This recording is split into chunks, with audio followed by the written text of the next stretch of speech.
E o lançamento do segundo O Diabo Veste Prada resgatou essa discussão acerca do mercado de luxo, do mercado de moda como um todo.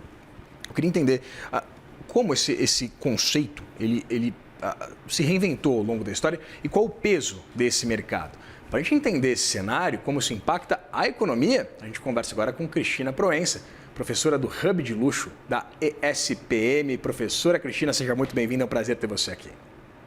Olá, boa tarde a todos, o prazer é todo meu.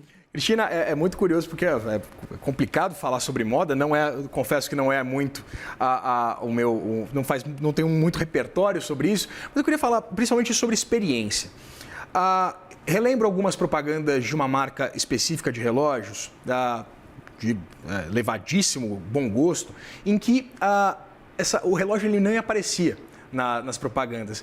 Era, na verdade, uma ideia vendida de um momento, de uma experiência entre um pai e um filho, sem a associação direta à imagem.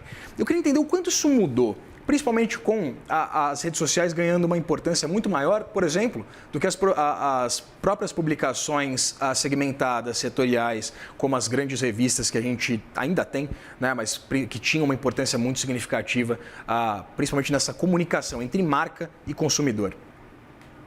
Sim, realmente essa campanha, ela remete, né, à ideia de que você não precisava vender o produto, que o importante não era o produto, era passar aquele produto de geração em geração, né? Então, realmente trazendo essa coisa da experiência e da relevância daquele objeto como algo que dura, né? Tem uma duração muito grande. Então, isso no luxo é muito importante. Você pensar que você tem um objeto que não é comprado simplesmente para uma estação, né? Então, isso é bastante relevante. E aí, toda a forma de comunicação, realmente, quando você pensa em redes sociais, etc., elas são muito mais efêmeras, né? Então, elas acabam acontecendo, mas as marcas, elas procuram trabalhar a desejabilidade de forma mais consistente em vários pontos de contato, né? Então, não só nas redes sociais, onde é importante também estar presente, muitas vezes, e muitas vezes estão com influenciadores, mas, fora isso, trabalhar toda uma entrega muito consistente, né? E um relacionamento com esse consumidor depois da venda efetiva de um produto. Cristina, a gente acompanha, claro, né, uma elevação do número de pessoas com condições de acessar mercados de luxo mundo afora.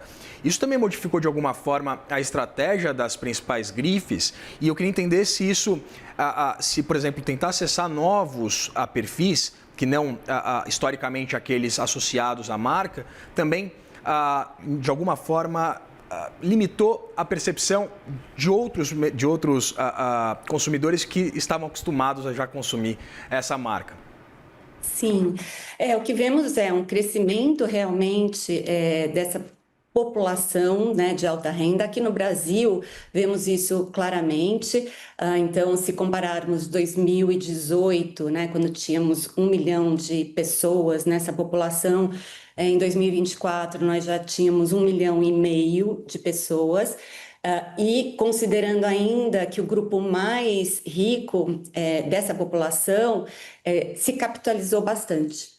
Então, o que isso traz como consequência? Na verdade, não só um aumento de consumo, mas também um consumo mais sofisticado.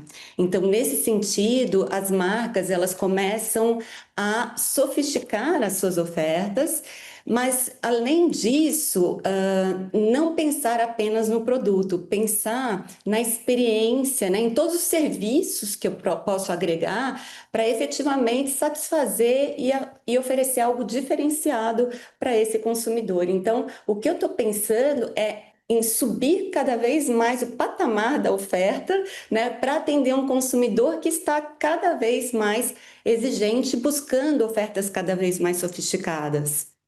Pensando no lançamento, na estreia dessa Diabo Veste Prada 2, Cristina, eu queria conversar um pouquinho sobre a elasticidade da demanda, por exemplo, por artigos da Prada. se a gente para pensar, claro, eu tenho um acesso bastante limitado a uma bolsa, por exemplo, da Grife. Mas eu queria entender o quanto um lançamento, por exemplo, como esse, que vem movimentando bastante, pelo menos as discussões, estamos falando sobre isso aqui no CNN Money, ele pode aquecer de fato o mercado de luxo a partir exatamente desse estímulo.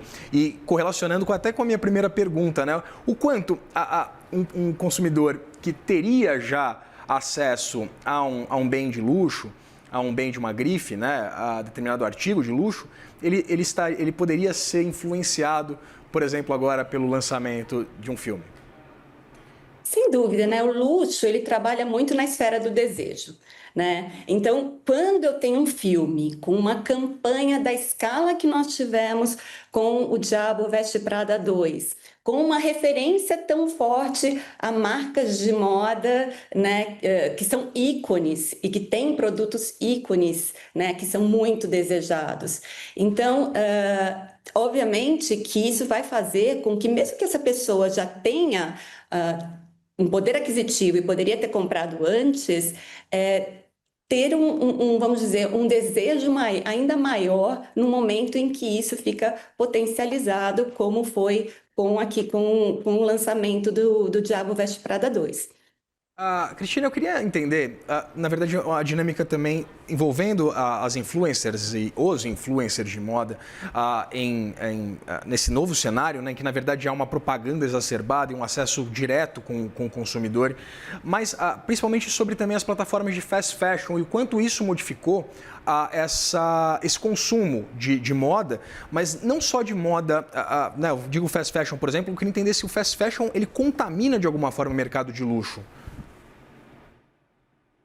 Diria que ele contamina o mercado de luxo, né? Existe o que o mercado de luxo faz, e principalmente quando a gente pensa em moda, ele estabelece tendências, né? Então tá todo mundo de olho na semana de moda de alta costura, porque ali a gente vai identificar quais são as grandes tendências para aquela coleção, para aquela temporada.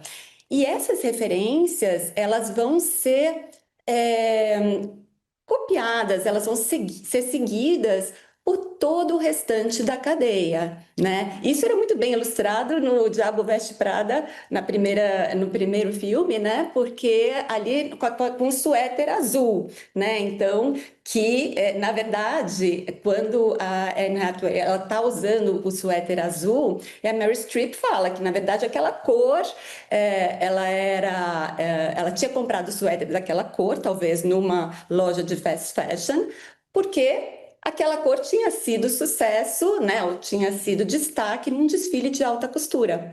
Então, a partir da alta costura, você vai definir tendências, gostos, que vão ser copiados, usados, enfim, né, vão ser desejados, e por isso mesmo vai haver oferta, né, em outras categorias da moda. Então, eu acho que seria mais nesse sentido que fast fashion participa desse escopo. Conversei elegantemente com Cristina Proença, professora do Hub de Luxo da ESPM. Cristina, muito obrigado pela sua disponibilidade de conversar com a gente. Obrigada a vocês, foi um prazer. Até mais.